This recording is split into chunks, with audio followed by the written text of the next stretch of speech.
What is going on, guys? Jason Burke here, Styles Clash for life, coming at you on YouTube, and today I've got some football focus. Yesterday, the Pittsburgh Steelers just finished their Week 16 matchup, the second one of the season, the final home game of the year, against the Cincinnati Bengals in a divisional matchup.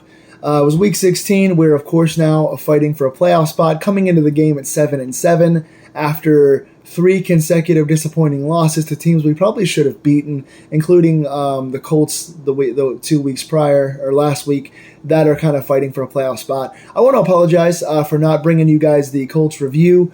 I woke up on Friday last week really sick. I could barely talk. I had just a regular cold, but it was a big throat cold, so I couldn't really talk. So I posted on socials that I was not going to do a review for last week, so I'm sorry for missing a week. And then yesterday, I went to the game live. I had a Christmas party Friday night, went to the game Saturday, had another party Saturday night, didn't get home until 2 in the morning, right from the game to the party, so I didn't get a chance to bring you guys the review there, but I did go to the game live, and I did come back and rewatch the highlight tapes and write down my notes, so I've got a comprehensive review. Again, I missed a week, and I'm late today on this week, but I am bringing you guys the Week 16 review, Pittsburgh's final home game of the year, coming away with a win, as my favorite player, your favorite quarterback and mine, Mason Rudolph, uses his reindeer games and his light-up nose to bring us the victory yesterday. Mason is the man of the hour. We will talk in depth about Mason Rudolph and the positives and negatives. But we came in as a mass unit, loss of injuries. Mitch Trubisky did not play well in his time here in Pittsburgh and has not played well the last few weeks at all. So Mason Rudolph comes in and plays very well against a very porous Bengals defense. We will talk in total about it, but the game was kind of always under control. Mason comes out with a good opening drive, one play right away, big strike to George Pickens. We'll talk about him a lot. And then so Pittsburgh goes down and scores. And then Browning, the backup quarterback for the Bengals, throws a really bad ball in the back of the end zone, which Patrick Peterson intercepts.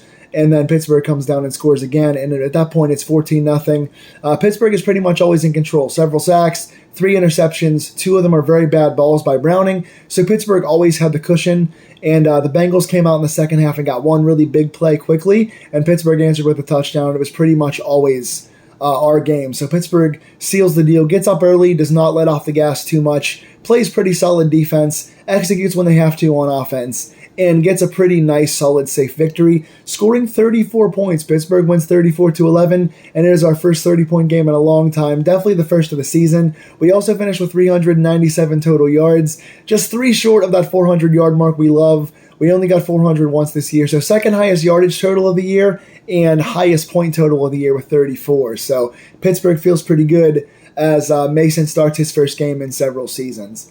So good to see that. Let's talk about the stats, and then we'll break down and get into this. Mason Rudolph, 17 of 27, 290 yards, 2 touchdowns, no picks. Let's talk about it. So Mason Rudolph comes out and plays really well. No turnovers, no really bad passes, protects the ball, makes a couple simple safe throws, does a couple good checkdowns, and does what he does best, which is the one-on-one deep ball down the sidelines. For all of my criticism of Mason Rudolph, and I have not been a fan of this guy in his career, didn't love the draft pick, haven't loved watching him play, hated his starts when he got replaced by Duck Hodges, but this city forgets. Pittsburgh forgets because Kenny Pickett has regressed and Mitch Trubisky has been terrible here. So we have not had a stable quarterback. So Pittsburgh fans have been calling for Mason Rudolph for a while now. Lest they forget, when Ben got hurt and he started, he led us to some very mundane games and bad losses before getting replaced by undrafted practice squad quarterback Duck Hodges. And Mason came into this year. Not only was he third-string quarterback and trying to go elsewhere to become a backup in the NFL, but nobody would sign him. Pittsburgh didn't want him back, and he didn't want to come back, but he couldn't even secure a backup job anywhere else. So he resigned to come back here as a begrudging third-string guy. So he has not been successful at the NFL level for anything substantial, and he's not been very good here, but right now, it's what have you done for us lately, and the other guys are playing worse. So Mason gets a chance, and he makes the most of his chance. Again, 17 to 27, 290, 2 touchdowns, no picks. Now, the positive. Mason Rudolph had a couple nice plays. Some really good checkdowns to Jaylen Warren, which was smart. Had a couple short throws in the middle of the field to Allen Robinson. He hit a couple out plays, two out passes to Robinson, and one out to Deontay Johnson. And he hit George Pickens down the sidelines on go balls, just one-on-one go balls, 3 times. George Pickens caught all 3 of them. One for a 40-yard beautiful toe tap on the sidelines. One for a short slant that Pickens caught straight up the middle for like an 80-yard touchdown, and then another one was just a one-on-one sideline go ball that Pickens caught and ran for a touchdown. So Mason does what Mason does well. He throws those one-on-one go balls, and he can throw a couple simple routes. What he does not do well is he's not mobile. He doesn't get out of the pocket when the pocket gets cluttered. He's not really great at throwing the ball under pressure. He's not really great at making a ton of different reads. He's not very good at reading different routes besides those go balls or simple slants. He's not very good at those things. His mobility, his overall diversity, his accuracy on different kind of balls are not great, but he does use his arm strength well, and when he can get the ball out quickly with a clean pocket, he delivers it well, and that's what he did. Now let's pump the brakes on Mason Rudolph. Again, it's one game.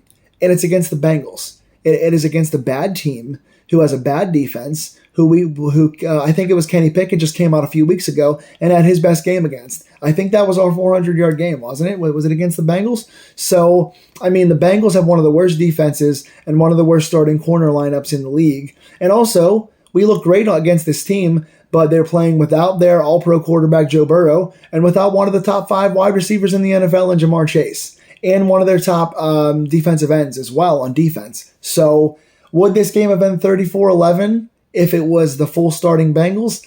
I don't know. I'm not prone to get too excited over a win against the backup Bengals team when they're all beat up.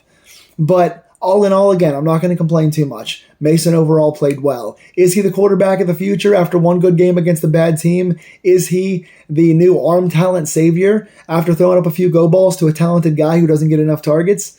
I don't know. I'm pumping the brakes on that. Us being 8-7, I'm not willing to talk playoffs yet. Everyone's talking playoffs now. Listen, we just lost to 2-10 teams and the Colts team who was trying to get in over us. So, yes, we're 8-7, and as of this recording, it looks like both the Colts and Texans are about to lose right now as I'm recording, which would make them 8-7, which puts us now in 9th place, tied with the 7 seed and the 8 seed. So, is it still possible? Yes. Am I getting my hopes up? No, we're going to have to rely on other teams to lose because we lost games we should have won. Pump the brakes on playoffs. Pump the brakes on Mason Rudolph. But for one game, he played very well. The team chanted, let's go Mason all day long, and I was chanting along, having a good time. At the end of the game, they played Rudolph the Red-Nosed Reindeer on the loudspeakers, and we all sang along to it. It was a great environment, great experience, having a good time. But is Mason Rudolph suddenly better than Kenny Pickett after one good game in his whole career? I don't think so. I think Kenny Pickett's the better overall quarterback, and I'm still not sure if any of the 3 of those guys is worth being a starter or a backup or a second stringer in the league long term. I'm not sold. Let's give it some more time. Let's give Mason a few more reps while Kenny gets healthy, and let's decide in the future. Let's not get into a quarterback controversy after one good game against backups. Let's calm down. Overall running game was good today as well. We finished with maybe 120 yards or so. Najee, 19 carries for 78 yards and a touchdown. Good game for him. A lot of broken tackles. Nice goal line run for him. Jaylen Warren at about 3 yards a carry. 8 carries for 24 yards and some yards. It's like 30 yards receiving as well. Broke some tackles as well. And Calvin Austin got a 7-yard jet sweep for a touchdown as well. Good to see Calvin Austin getting that. He also got wide open down the field for a deep ball, and Mason missed him. Mason also missed a wide open Deontay Johnson streaking down the field. So we could have had 2 more touchdowns that Mason did miss. So once again, not perfect there. But Calvin getting a deep ball target, even though he got missed, was good. And Calvin getting a rushing attempt turns it into a touchdown. Good to see him getting on the field. Darnell Washington also got a catch for about 8 yards in this game, and I love seeing him get on the field more too. Use your young guys a little more. See what you can do. But overall, good game running the ball. Najee especially carrying the load as the runner. Jaylen Warren as the scat back out of the backfield, getting the checkdowns and turning nothing plays into solid plays. Both guys played well today. George Pickens was our leader by far, receiving 4 catches, 195 yards, 2 touchdowns. Again, took the first play on a short slant Went up the middle, broke a tackle, and went 80 yards for a touchdown. Also caught a 40-yard go ball, tapping his toes. Also caught a 60-yard one-on-one down the field, running it in for a touchdown. Only had six targets. One other short catch that actually went for -1 yard off a broken tackle, and then 2 other targets that he got missed on. So he needs more targets. Once per drive, if not more. Just throw it up. He's either going to catch it, make a spectacular sideline catch, or he's going to draw a pass interference. Anytime you see Pickens one-on-one, just give it once per drive. Just throw it up. Well, what's better? Checking down to a 2-yard, wide receiver screen or a running back screen, or just taking a shot once per drive. The chances of getting a Pickens catch or a flag, it's like 85%. He's going to catch everything in his orbit. Give this guy more opportunities. Yes, he needs to work on his attitude. Yes, he needs to block more consistently. He needs to do more things. But this week, Mason knew that he was playing for a chance to play in the future and playing for a career, and Pickens knew that he was playing to quiet the doubters in Pittsburgh, and both guys did that majorly this week. Game balls to Najee, game balls to Rudolph, game balls to Pickens, game balls to Jaylen Warren. Offensive line, hit or miss, only 1 sack given up. I couldn't really see who was doing well offensive line-wise. I was watching kind of more downfield. It's harder to watch without commentary when you're watching the field live. So I didn't have notes on linemen in particularly. 1 sack given up. There was a lot of unclean pockets. Mason was facing a lot of guys backing up into him today. There was a lot of guys around Mason pretty consistently in this game. The offensive line needs work. I think if we're going to move on from guys next year, we're going to start making some wholesale changes. I think that Mason Cole, as much as I liked him last year, and I think he's okay at center, he's had a down year this year. It's not been good for him. I would move on from Mason Cole. Also, Dan Moore was penalized again for a holding. It was the only penalty in this game today. But Dan Moore was penalized for a holding, and he's been probably our second worst offensive lineman. If you're going to move on from anybody in the offensive line to try and make big improvements for next year, which need to be done, I would say Mason Cole and Dan Moore. Defensively, pretty interesting game. 3 interceptions. 2 bad passes by Browning. One, Browning should have thrown away. The Bengals were inside like the either 10 or 15 yard line, points off the board. Browning, instead of throwing it away, tries to force one in the back of the end zone, double coverage. Patrick Peterson makes the nice play. Him playing at safety is the right move. He's lost some speed. He's lost some physicality, but he's really good getting around the ball. He has good ball instincts, and he catches a lot of balls that are up in the air. Give that guy more safety play. That worked out for us today. All of our safety injuries worked out for Patrick Peterson. Gets a nice pick there. Eric Rowe comes off the practice squad, former Philadelphia Eagles starter. He comes off to play for us because we're injured everywhere. Plays early in the first quarter, gets a break up in the first quarter, and then gets a nice interception off an underthrow. Another bad pass by Browning. Badly underthrown. Eric Rowe picks it off and runs it back pretty far for a nice play. Really good first quarter for Rowe. The interception looked very good. And then he took some bad angles. He missed a tackle on Tyler Boyd, which Boyd bounced off him and ran for like 40 yards. And then he took like 2 or 3 bad angles, once in the run game and 2 in the pass game. Second through fourth quarters weren't very good for Rowe. I was ready to say sign this guy and put him on our main roster full time, but after a really good first quarter, he took some bad angles and missed some tackles downfield. So I'm going to give him a +/-. He gets the good turnover, but didn't play great overall. Highsmith played really well today. Got a sack and got a pick. We had 3 picks and 3 sacks. Highsmith got 1 of the sacks and 1 of the picks, diving in front of a tight end on a really good play.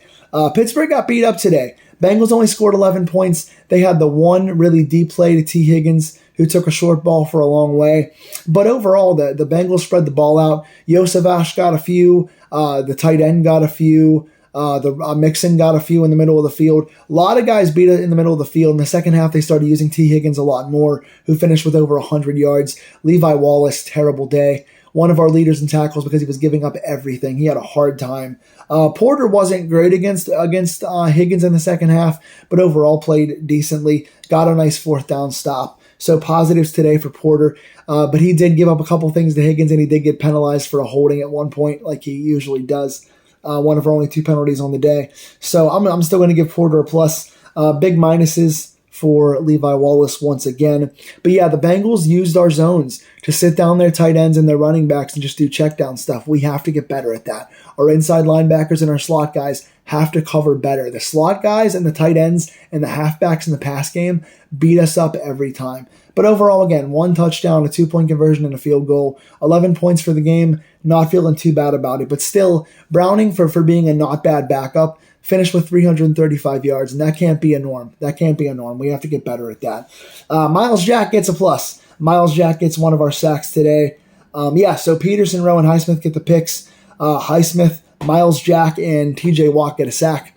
TJ Watt also gets a forced fumble on his sack. So big play for Watt there. Yeah, Miles Jack played pretty well today overall. Not a great cover guy, never was, but several tackles. He was around the ball. He was hitting hard. He got a good sack in this game. I like seeing Miles Jack back out there for the Steelers. I'd say keep this guy on the main roster. We're obviously on our 6th inside linebacker. Landon Roberts gets a plus today, played really well, really good in the run game, getting better in the pass game, but then he goes out with a pec injury and does not return. He might have torn it. I'm not sure. I didn't hear the injury report, but he did not come back from the game, so I think he's going to be out now for a while. So that is now all 3 of our starting veteran signees that we signed at the beginning of the season that are now out for the season. So we are on Blake Martinez, who I think was even banged up in this game, or before this game. We're on Miles Jack now. We're on Mark Robinson. We're on our 4th, 5th, and 6th guys inside linebacker-wise. Safety guys are also hurt. But yeah, overall defense plays pretty well. Splash plays, sacks, tackling at the sticks. Pretty good game overall. Special teams, Chris Boswell, 2 for 2, including a 50-yarder. Very good for Bos always. He's one of the best guys on the team. Presley Harvin, not a good day for him. 5 punts, 194 yards. That is a 38.8 yard per punt average with only 1 inside the 20. Had one phenomenal punt that was downed at like the 4-yard line. Really good job on that one punt. The other 4 were not that great. Again, 5 punts, only 1 inside the 20, 38.8 average. He's just very inconsistent. He'll give you like a really good punt every game. He'll put together 1 or 2 games in a year where he does like really, really good, like 4 punts inside the 20. He's really good a couple times. And then consistently, he's just average to below average. This was definitely a below average game. Second half of the game was very rainy, so I can understand it was slick and wet. We got a lot of rain in the second half, but Harvin has been inconsistent. For the highs that he gives you just as many lows, and then for the rest of the time, he's just kind of average. So I would say I think it's time to move on from Presley Harvin at the end of the year.